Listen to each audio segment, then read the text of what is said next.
Inside a secured facility in Milton Keynes, a modern Formula One engine screams on a dynamometer. Sensors monitor thousands of data streams per second. Engineers study vibrations, temperatures, and energy flow. What makes this moment historic isn't just the engine speed, it's the badge stamped onto the casing. Ford is back in Formula One. This isn't a sentimental return. Ford didn't wake up one day missing the early 2000s. They stayed away for nearly 20 years, while the sport evolved through turbo-hybrid dominance, massive manufacturer spending, and painful learning curves. They watched Mercedes build an empire. They watched Honda stumble publicly before eventually succeeding. Ford could have joined at any point. They didn't. Then Formula One announced the 2026 regulations, and Ford moved instantly. That timing tells you everything. Instead of launching a traditional billion-dollar engine program, Ford chose a calculated partnership with Red Bull Powertrains. This wasn't about building everything from scratch. It was about targeting a future where performance, efficiency, and political reality collide. The 2026 rules fundamentally redefine what an F1 engine is supposed to represent. It's no longer a combustion-dominated monster with electrical assistance. It's a balanced hybrid.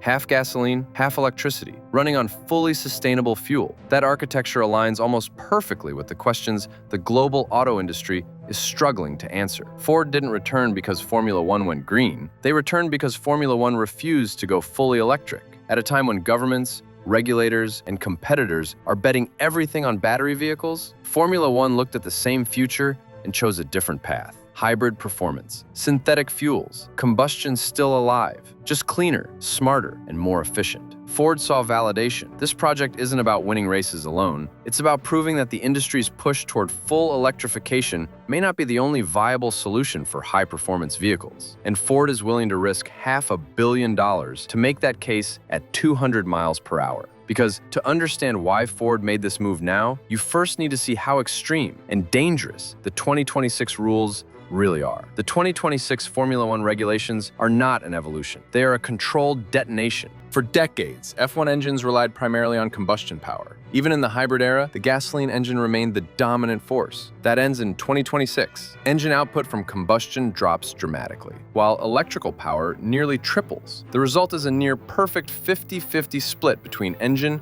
and electric motor. This changes everything. Drivers will manage electrical deployment constantly. Braking zones become energy harvest opportunities so aggressive they would destroy normal road car components in seconds. Battery temperature, charge levels, and deployment timing become race-defining variables. Overtake modes replace DRS. Active aerodynamics shift drag and downforce on demand. Fuel flow is tightly restricted, and every car runs on fully synthetic, carbon-neutral fuel created from waste, biomass, and captured emissions. This isn't simplification. It's complexity multiplied. The driver is no longer just racing opponents, they're racing algorithms, thermal limits, and energy budgets. Every straight becomes a decision. Use electric power now and risk vulnerability later, or save it and lose lap time. It's a 1,000 horsepower strategy game, and that's exactly why Ford saw opportunity. These regulations expose a truth the road car industry avoids admitting. Pure electric power still struggles under sustained high load performance. If batteries alone were enough, Formula One would have gone fully electric years ago. Formula E already exists. It proves electric racing works, but Formula One deliberately rejected that path. Why? Because performance isn't just acceleration. It's endurance, speed, sound, emotion, and complexity. Batteries win drag races. Combustion still wins the long fight. Ford didn't enter a safe environment. They entered the most unforgiving hybrid test lab ever created. And the reason this mattered so much to Ford becomes clear once you look at what was happening inside their road car business. Before we go further, quick reminder, if you enjoy deep dive Formula One stories like this, make sure you subscribe to the channel. These kinds of breakdowns take serious research, and subscribing helps you never miss the next one. While Ford announced its F1 return, its electric vehicle division was bleeding money. Billions annually. Ford's Model E division posted massive losses year after year, losing tens of thousands of dollars on every EV sold. Production targets were missed, vehicles sat unsold on dealer lots, projects were canceled mid-development after billions had already been spent. Ford's leadership admitted something few automakers said out loud. Large electric vehicles have structural problems. Weight increases battery size. Battery size increases weight.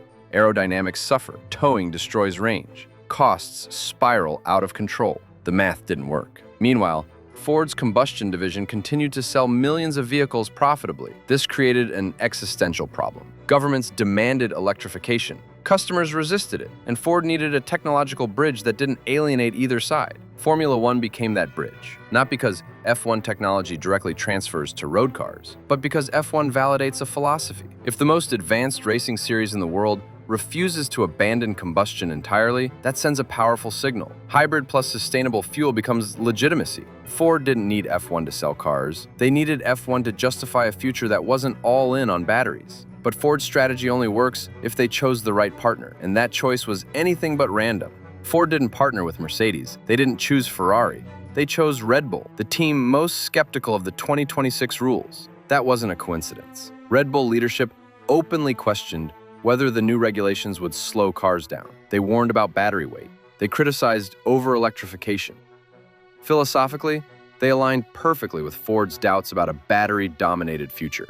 At the same time, Red Bull faced a massive problem. Honda was leaving just as the most expensive engine reset in F1 history arrived. Developing a power unit alone would cost hundreds of millions. Ford solved that problem instantly. Red Bull brought championship-winning operational knowledge. Ford brought resources, manufacturing expertise, and political credibility. Instead of suffering through a painful learning curve like Honda did in the mid-2000s, Ford bought experience. This wasn't branding.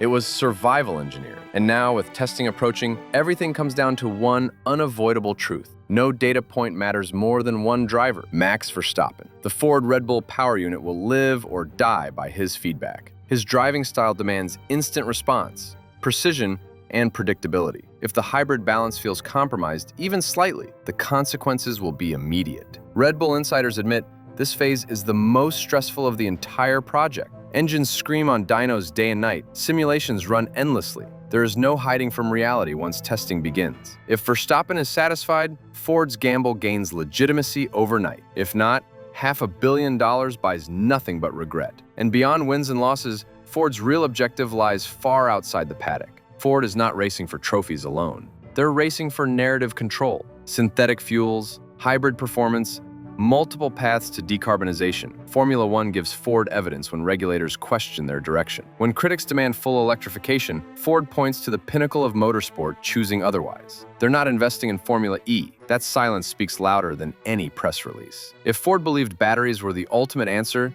they wouldn't be here. They're betting that the future of performance is hybrid, not electric. And Formula One is their proof. Because when that engine fires up in Barcelona, it won't just answer who's fast.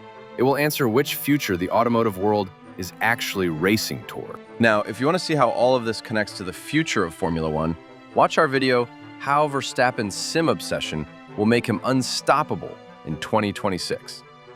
It explains why Max spends thousands of hours in simulators, how that mindset builds race-winning instincts, and why the 2026 rules could reward drivers who think faster, not just drive faster.